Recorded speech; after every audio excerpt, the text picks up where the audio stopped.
आज रात मुल्तान के लिए, साउथ पंजाब के लिए बड़ी क्रिटिकल है, जहां से 8 लाख क्यूसेक का रेला गुजरेगा। बहुत सी आबादियों को खाली करवाया गया, 3 लाख लोगों को उन इलाकों से निकाला गया जो मुमकिन तौर पर मुतासिर हो सकते हैं। बड़ी क्रिटिकल सिचुएशन है, पीछे से भी और भी पानी आना है, लेकिन ये मसला कहीं थमता हुआ दिखाई नहीं दे रहा। अब इस मामले के ऊपर हुकूमतों ने जो रेस्क्यू करना था, रेस्क्यू किया, रिलीफ का काम है वो भी हो रहा है। किसान तो बिल्कुल पंजाब के थे, वो बिल्कुल तबाह होकर रह गए। लेकिन जो कारय साहब बात कर रहे थे कि एक हमें कुछ हमारे कंट्रोल में नहीं है, डैम जो बनाने चाहिए बने, कालाबाग डैम के ऊपर बात नहीं हो सकती, बाकी बना लें। लेकिन जो रिवर जोनिंग होनी थी, जो सैलाब की तबाहकारियों से बचाव के लिए जिस इदारे की जिम्मेदारी है, फेडरल फ्लड कमीशन, जिसने 550 अरब रुपए लगाए हैं गुज़श्ता तकरीबन 55 सालों में, उसका कोई रिजल्ट हमें कहीं दिखाई नहीं दे रहा। तो उससे उनकी पूछ कुछ कौन करेगा?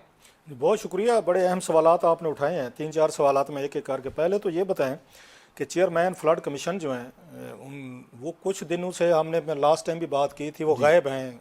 कोई दोबारा नमूदार हुए हैं, कोई आपका कोई रब्ता हुआ, कोई खैर खबर पता चले कि इस मुल्क में इतना बड़ा फ्लड आया हुआ है, लोग इतने बड़े पैमाने पे डिसलोकेट हो रहे हैं। फ्लड कमीशन का बड़ा एक अहम रोल है। 550 अरब रुपए आप बता रहे थे पिछली दफ़ा उनका खर्चा हो चुका है, $2 अरब के करीब बनता है। कोई उनकी खैर खबर है, कोई कहाँ पे पाए जाते हैं या अभी तक वो गुम है? कोई इश्तिहार है, उनको इश्तिहार गुमशुदगी देना पड़ेगा। फेडरल कमीशन का जो सरबराह है वो कोई ब्यूरोक्रेट हैं, कोई बाबू हैं, कोई DMG होंगे, कोई DMG के होंगे, बड़े आदमी होंगे। इससे छोटा तो आदमी आपको पता है इतनी बड़ी पोजीशन पे लग नहीं सकता। जहाँ पे 200-250-500 अरब रुपए की बात आ जाए वहाँ पे तो DMG वाली सीट पक्की है। सो होंगे तो कोई DMG, मेरा गैस है। कोई आपसे कोई राब्ता खैर खबर नहीं हुई या वो गायब है सीन से? कोई इश्तिहार दिलवाना पड़ेगा। ऐसा मेरे लिए खुद ये बड़ी एक क्यूरियोसिटी थी और ज़रूरत थी।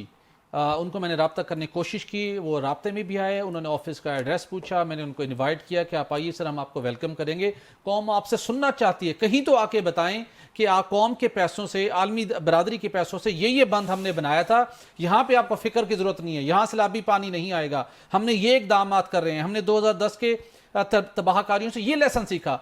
ये जानने के लिए हम उनको इनवाइट कर रहे हैं, लेकिन वो नहीं आना चाह रहे। अभी भी हम उनको दोबारा दस्तक देंगे कि वो आए हमारे प्रोग्राम में बैठ के बताएं कौम को कि फेडरल फ्लड कमीशन की जो बुनियादी जिम्मेदारी थी किस हद तक आज तक उन्होंने पूरी की। आप सुन लें, ये मैं सुनना चाह रहा था आपसे कि जो 3-4 दिन से, बल्कि 2 हफ्ते से ज्यादा हो गया, महीना पूरा इसी में गुजरा है फ्लड का, और वो भी आपने ही कौम को याद दिलवाया। हम भी भूले हुए थे कि फ्लड कमीशन भी है। मैंने पिछला क्लिप जो आपका था वो ट्वीट किया था। अब जरा मैं इसका बैकग्राउंड बता दूं, जिस पे पूरी कौम हैरान है। मैं कि मुझे भी नहीं पता था, हालांकि पता तो था फ्लड कमीशन है, लेकिन हम उनको भूले हुए थे।